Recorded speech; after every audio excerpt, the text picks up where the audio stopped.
Welcome to Let's Talk Micro. Hello, dear audience. Welcome to another episode of Let's Talk Micro. As always, I hope you had a great week. And you can always find Let's Talk Micro on Apple Podcasts, Spotify, Amazon Music, Goodpods, wherever you listen to podcasts, you can find Let's Talk Micro. As far as social media, I am on Instagram, TikTok, and YouTube as Let's Talk Micro, on X as Let's Talk Micro 1, on LinkedIn as Luis Plaza, and I have an email address which is letstalkmicro@outlook.com. So either via social media or via email, you can reach out with any questions, any suggestions. Those are always welcome and appreciated. So please go ahead and subscribe to the podcast, download episodes, and if the app allows you to do so, please go ahead and leave a review. Thank you so much for the support. And as you know, Let's Talk Micro, the podcast, does not have any sponsors. So if you want to support the podcast in any way, you can do so via a Venmo link or a Buy Me a Coffee, KO-FI. Both links available on the show notes. Thank you so much. If you haven't checked out the previous episode, please go ahead and do so. It was the next episode of the AMR subseries. And if this is your first time listening to an episode, within the podcast, there is a subseries about antimicrobials. We talk about AMR and we really break down things. And in this series, Dr. Andrew Princey, a fellow microbiologist, she joins me as co-host. And we really simplify things as much as we can, of course. But we go over the different classes of antimicrobials. We talk about things like which drugs are part of the class, which organisms does the drug works against. We talk about intrinsic resistance. We refer the CLSI M100. So I really recommend you listen to this series of episodes. So far we have talked about beta-lactams, we have talked about fluoroquinolones, aminoglycosides, and the latest episode was about tetracyclines. So far we always have a guest and we ask the guest questions and they provide a great deal of information. So if you haven't listened to any of them, please go ahead and do so. This is really helpful, especially if you work on the bench, working with susceptibilities and accepting results. It will really expand your knowledge.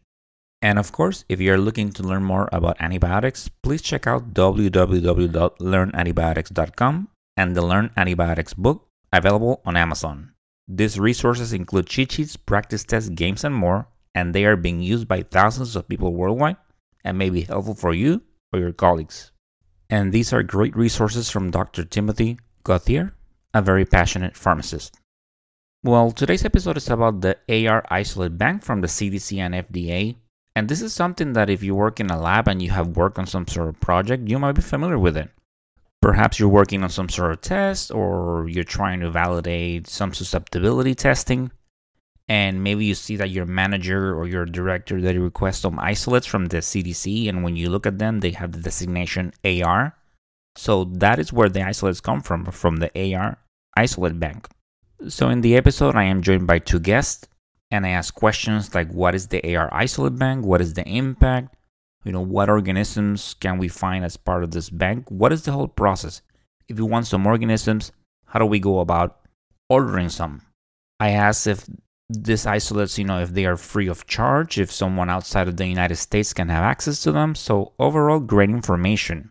And one of the panels, and this just, caught my attention, one of the panels that are supplied by this, that they are part of this AR bank is the DTD Staph aureus, difficult to detect, which are, Staph aureus isolates that are positive for MEC-A, but yet when the susceptibility results, are produced, they are susceptible to oxacillin and cefoxytin. And those of you that work in the lab, you know what I'm talking about.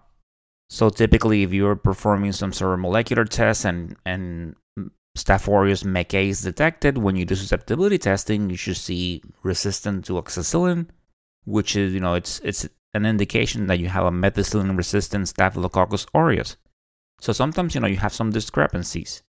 But overall, some great information, and I hope that you enjoy it. And it's always, fun and interesting learning about these things, and especially if you do this type of testing, understanding where do the isolates come from and what's the process behind all this. So, great episode. Let's go ahead and listen to it.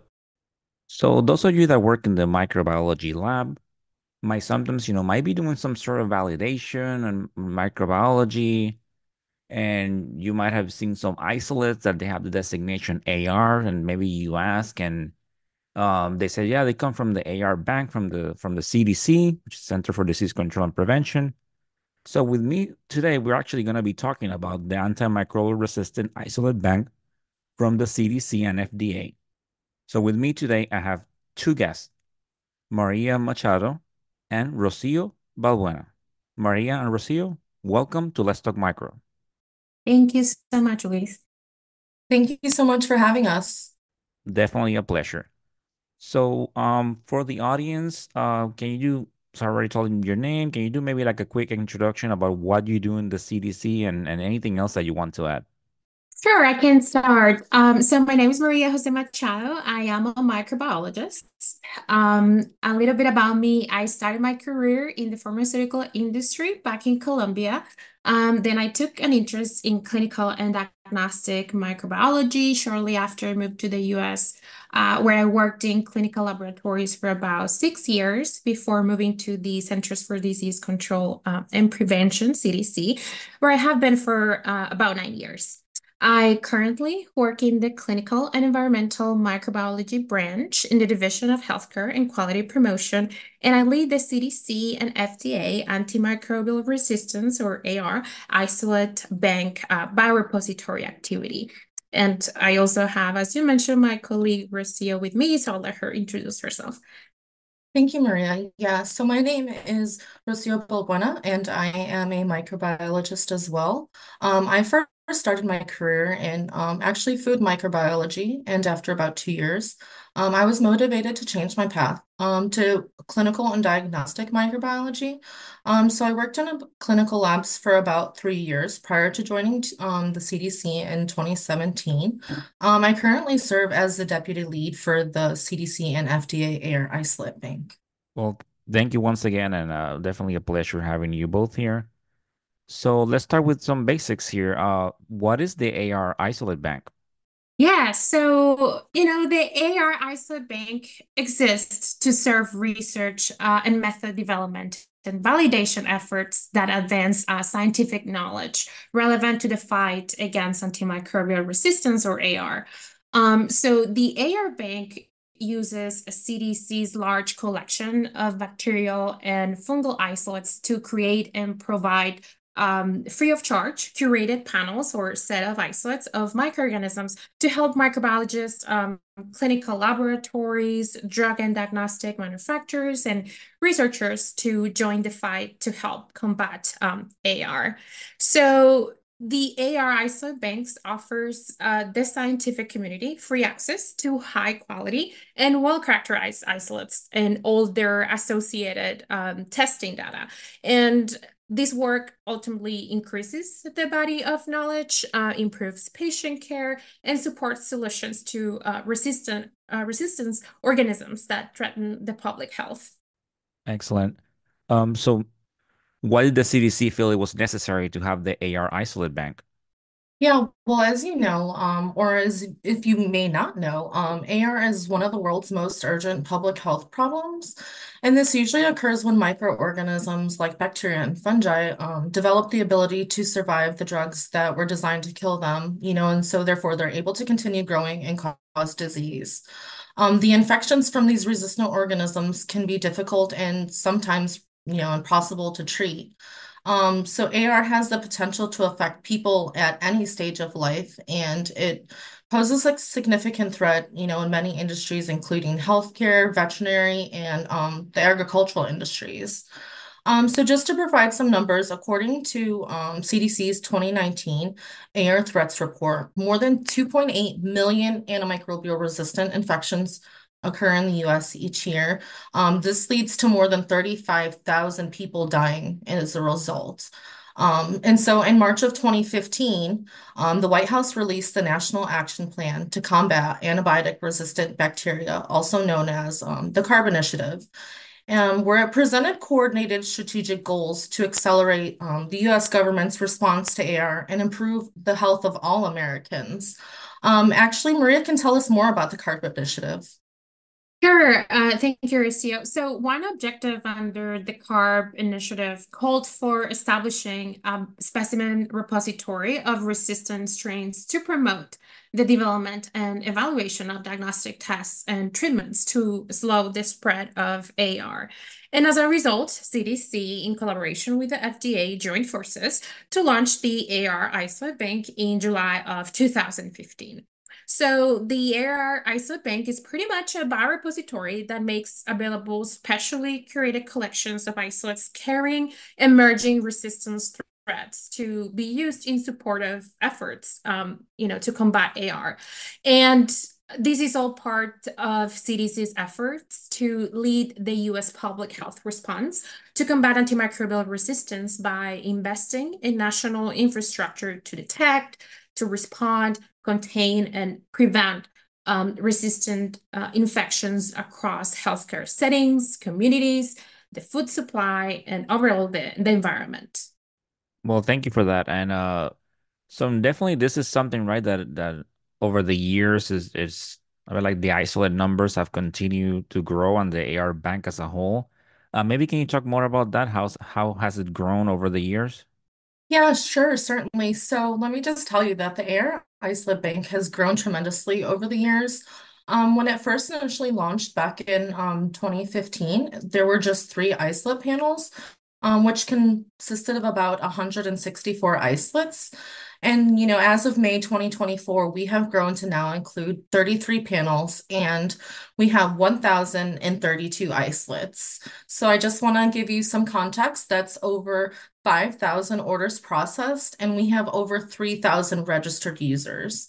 And just to give even more context to those numbers, as of April 1st, 2024, the Air Isolate Bank has shipped over 10,000 isolate panels, and that actually equates to more than 320,000 isolates. So again, these isolates have been gathered from national reference labs, public health activities, and they represent the microorganisms that cause, these emerging air threats in many areas that include the healthcare settings, communities, the food supply, and again, the overall environment. Wow, that's a lot. Definitely. A lot of isolates, yeah. And I was reading in preparation for this and I saw like first of all, starting by the right as a microbiologist, that concept when I first learned about it and that you could actually, freeze samples and then right thaw them out and plate them and do testing with them and they will still grow. That was like, wrapping your brain around that. That was like, I don't know, took a while for me. It was just something that I found like so cool and amazing. And that's how we in the lab, right? We see an isolate, we freeze it. And I was reading that you also like do periodical testing to make sure that they're still performing accordingly. Um, so that brings a lot of questions, right? So maybe we can, expand more on as I know that definitely when I worked in the lab, I used one of those panels when we were testing it was about a validation for a test for carbapenem and resistance genes. So what kind of other isolates, the bank offer and well, I'll start with that question first. Yeah, so our offerings are based on the level of concern to public health. So we urge our users to visit our website to see our offerings, and I'm sure, Luis, you can help us by dropping the link to our website in the episode notes. But as a small example of the microorganisms include that we have in our bank are Enterobacteriales, Acinetobacter species, Pseudomonas aeruginosa, Candida species, Neisseria species. We have Staphylococcus and Enterococcus species, also Salmonella and Shigella species. And I think Arcio can give you also some context on like what kind of like groupings or panels we offer in our bank. Yeah, so as we mentioned, our isolates are collected together and what we assemble as panels. So just to give a few ideas of the panels that we have, one of them is known as the difficult to detect Staphylococcus aureus harboring MEC-A, or also known as DTD. This is a panel that consists of isolates that report as MEC-A PCR positive, but they actually produce susceptible results to oxacillin and cefoxitin. There's also a great article linked on our website underneath the panel description that I would definitely urge the listeners to go and check out. Another one of our panels is the Enterobacterialis carbapenem breakpoint, or the BIT panel. This is one of our most popular panels. It's used to challenge tests that assess carbapenem susceptibility of Enterobacterialis. Another one is the gram-negative carbapenemase detection, or CARBA-NP panel, and it's another one of our most popular, and it's actually our largest panel, composed of 80 gram-negative bacterial isolates that are assembled to challenge assays that actually detect carbapenemase production. And just another one I wanted to highlight is the isolates with new or novel antibiotic resistance panel. It's a unique one, and that it does consist of isolates that are rare or contain new or novel antibiotic resistance. And from this panel, customers are actually able to order individual isolates. So again, these are just a few examples of the 1,032 isolates and the 33 panels that we offer. And the whole complete catalog is available on our website, and I really urge the listeners to go and check them out. Well, thank you for that. And for the listeners, yeah, the appropriate links will be in the show notes. So once you listen to the episode, please go ahead and I invite you to check them out so you can, browse at your own pace and get more detailed information. Well, mentioned that one with the staff, that's definitely something that in the lab right, it's when we get cases like that, it's always, that makes us a little nervous. And when we don't have that matching pattern that is detected in the PCR, the susceptibility doesn't reflect it. Yeah, that can be sometimes, a little bit stressful. So when it comes to the access, right? So who has access, right? So you can go to the website. So who has access to these isolates? And the other question was, if there's a cost, but you already answered that it's free. So who has access?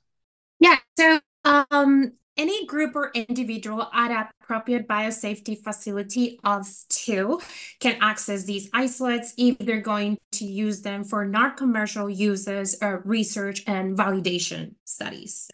And I think you mentioned, Luis, that there is no cost. So that's correct. We don't charge for these panels or isolates. We only ask our customers or users to pay for shipping fees by either providing a shipping account or a prepaid shipping label. Okay, and that was something that when Rocio was talking about the panels, I was reading on the website. So typically you cannot order with this, with some exceptions, but typically you cannot order them individually. So they do come as a panel, and that's something that I just read, and it came to mind when she was mentioning, that exception where you could order individual ones. That's correct. We assemble those for a specific use.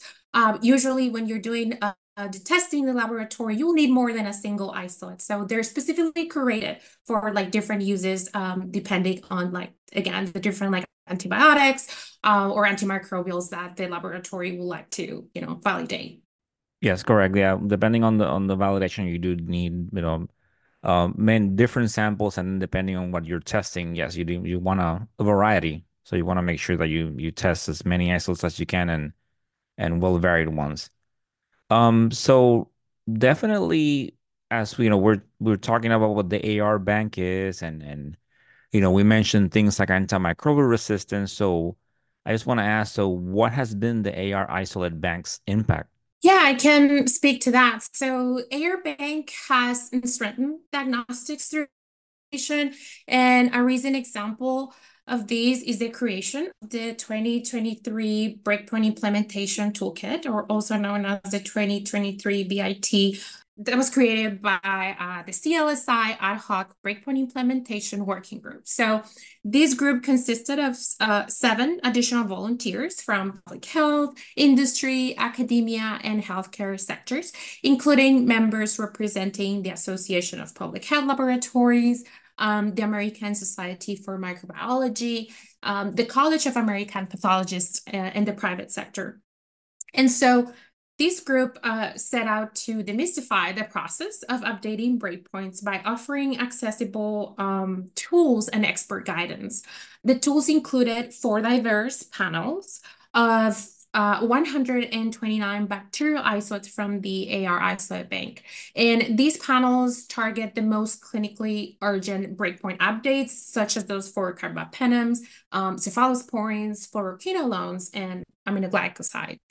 And so through these efforts, laboratories are overall better equipped for verifications and validations of updated breakpoints, regardless of the antimicrobial susceptibility testing platform being used. And this improves compliance with accreditation requirements.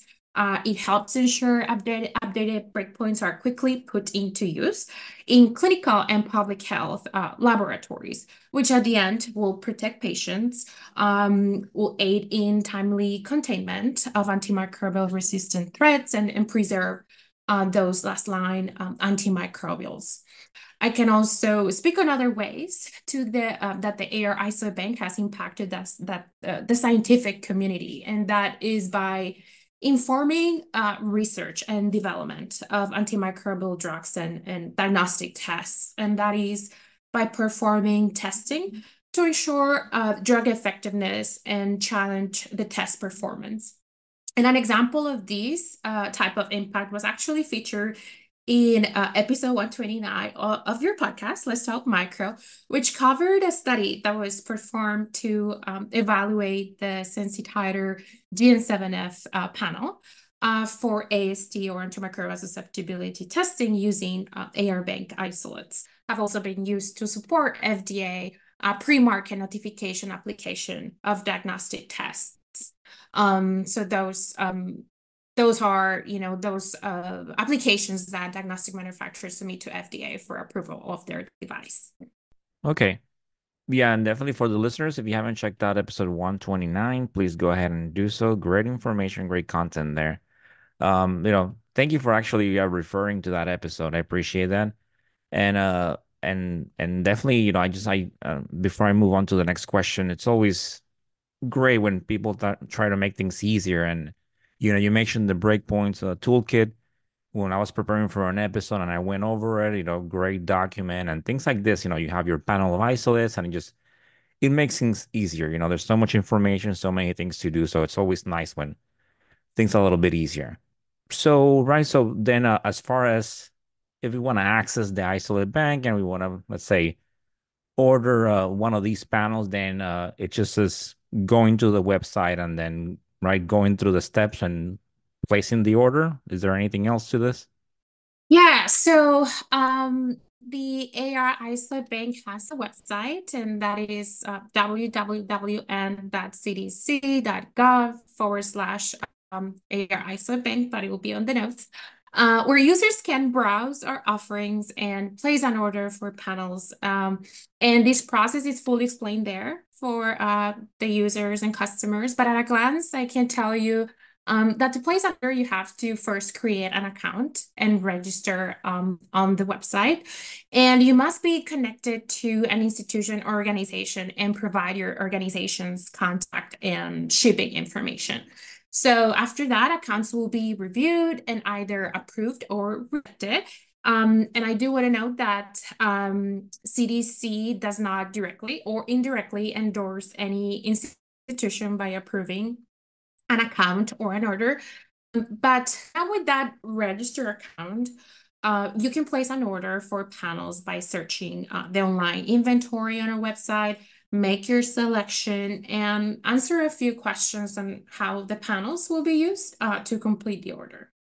After that, the system will prompt you to upload the required documentation, and AR Isolate Bank custodians will review and vet the information provided and either approve or reject the order. Ursula, do you have anything else or the features that are worth highlighting about the website or the ordering process to access the isolates?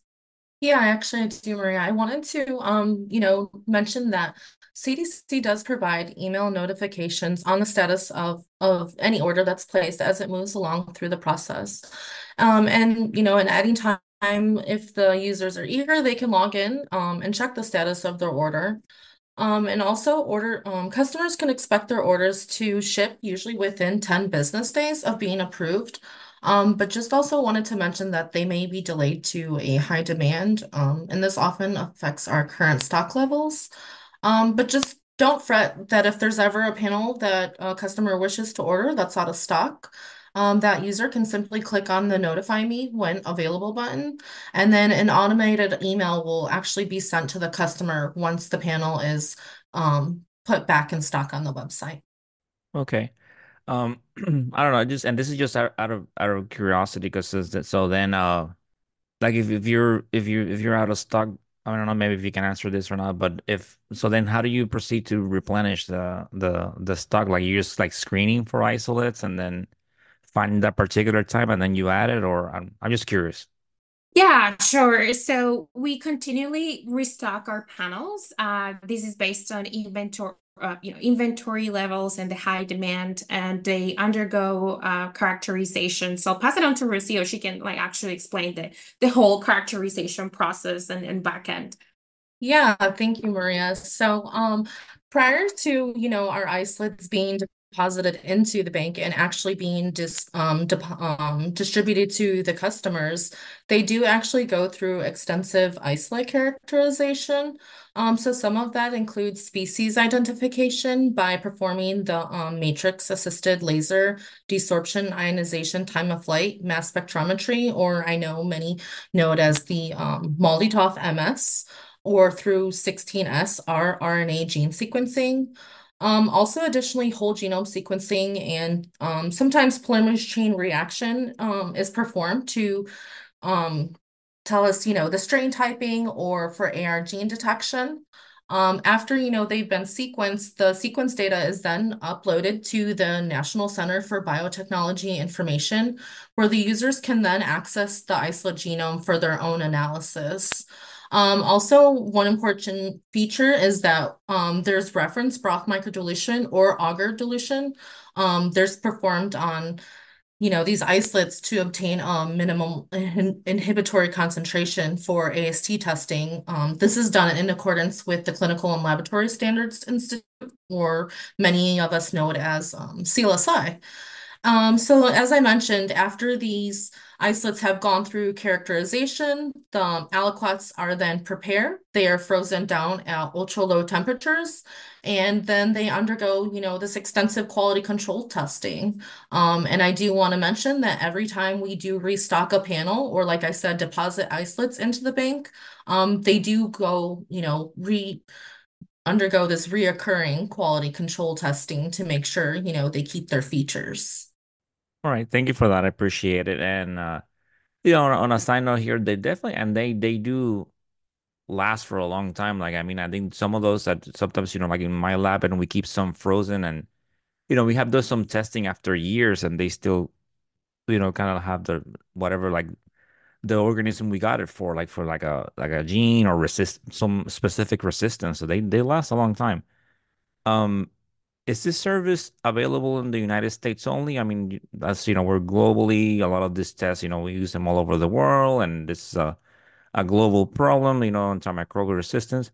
So can laboratories outside of the US have access to this isolate bank? Yes, so we do not routinely accept or approve orders from laboratories outside of the United States. And this is just because we're unable to routinely assess the safety measures implemented by potential recipient laboratories and, their ability to safely handle resistant pathogenic bacteria or fungi. So we do consider requests to ship isolates to public health authorities, such as ministries of health and national public health agencies in those countries, and allow those authorities to share the isolates with laboratories that they have identified as suitable recipients within their country. And we currently work with several ministries and public health agencies around the globe using this model to make air bank isolates available outside of the US. Okay, well, thank you. I think this has been great, and as we're kind of getting ready to wrap up the episode, I just wanted to ask you, is there anything else that you want to add for the audience? Yeah, as you mentioned, we're about to wrap up, but I actually did want to go back and highlight just one really big bullet point where the air isolate bank Isolate Bank has had a tremendous public health impact. So that's, by detecting new and unusual public health resistance threats to help rapidly recommend and implement infection and prevention control measures. So as we know, some types of AR, are already widespread, but emerging threats can be easier to contain if they're detected and characterized, earlier. So I just wanted to highlight this perfect example where this has been demonstrated, and it's actually through the CDC's Antimicrobial Resistance Laboratory Network. Many know it as the AIR Lab Network, where comprehensive lab capacity and infrastructure has been set up rapidly to detect, this AR and inform local responses to help prevent the spread and protect the people. So I also wanted to mention that at times these unusual isolates are actually sent to CDC for either confirmatory or expanded testing, where they are then further characterized, as I mentioned prior, and they actually sometimes do end up actually being deposited into the AIR isolate bank. So by making these isolates from these emerging threats available to the scientific community and to our state public health lab partners, we're able to perform more testing, at a faster rate. But yeah, as we're wrapping up, I really just wanted to reiterate that CDC is continuously investing in innovative research projects to not only identify but implement new ways to combat AR, not only in the US, but also around the world. And us in the AIR Isolate Bank have many plans to continue this ongoing fight to help, slow the spread of AR. And I just wanted to highlight some of our ongoing efforts. So some of these include expanding our collection. We would like to include additional species, different mechanisms of resistance, and AST data for newly approved antimicrobials.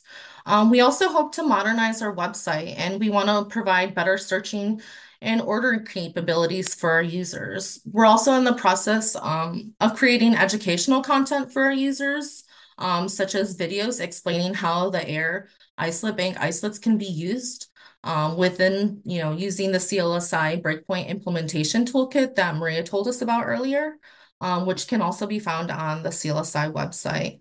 Another one of our exciting efforts is that we're going to be hosting a booth at the 2024 American Society for Microbiology Micro Conference that's coming up here in Atlanta in June. Maria and I do plan to be there, so if you will be there as well, please stop by the booth and say hi. And lastly, we're also working on one-pagers that we'll hand out and videos that we hope to have available on our website. I'll go ahead and pass it to Maria if she has any closing remarks. Thank you so much, Rocio, for that. So yes, I would like to add a few things. So I want to mention that the AR Isolate Bank's website also offers really important information, including a list of peer-reviewed publications that have used AR Isolate Bank isolates and panels highlighting the impact the AAR Isolate Bank has on progressing research across an array of disciplines. We also have links to frequently asked questions related to registration, ordering, and isolate data. And we also list other isolate resources in case, you cannot find something that, in our catalog or website. I would also like to let the listeners know that our customers can email questions or provide any feedback to our team by emailing us at arbank@cdc.gov. And we also send customer satisfaction surveys annually. We are requesting feedback on how the AR Isolate Bank serves as a resource, what isolates customers need and wish that the AR Bank could offer, among other questions to overall help us improve.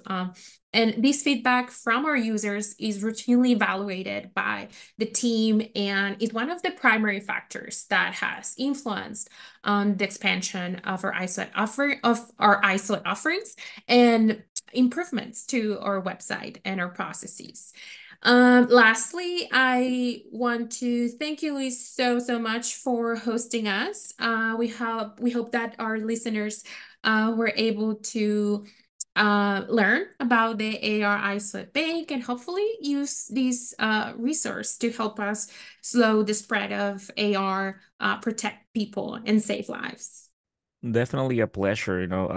Thank you so much. And it's just, I always like to talk about this, and it's always such a positive experience. And I've been fortunate enough to have different, guests from the CDC, and all the experiences have been so positive. And yes, and I will be there in the microbe. Actually, the last year it was my first time attending. It exceeded my expectations. I don't know. I built things in my mind so much, but it was amazing. And then this year I'm actually participating in two events. But I will try. I will definitely accommodate some time to try to stop by the booth and meet you in person if you can. So yeah, that'll be great. So once That would be great. yes, yeah, we'll definitely. Yeah, definitely very looking forward to this year's microbe as well. And um well, Maria and Rocio, as I said, a pleasure, and thank you so much for taking the time to being in Let's Talk Micro, and thank you for your work and for trying to make things easier and in microbiology and for all the things you do. Thank you. Thank you so much. Thank you so much.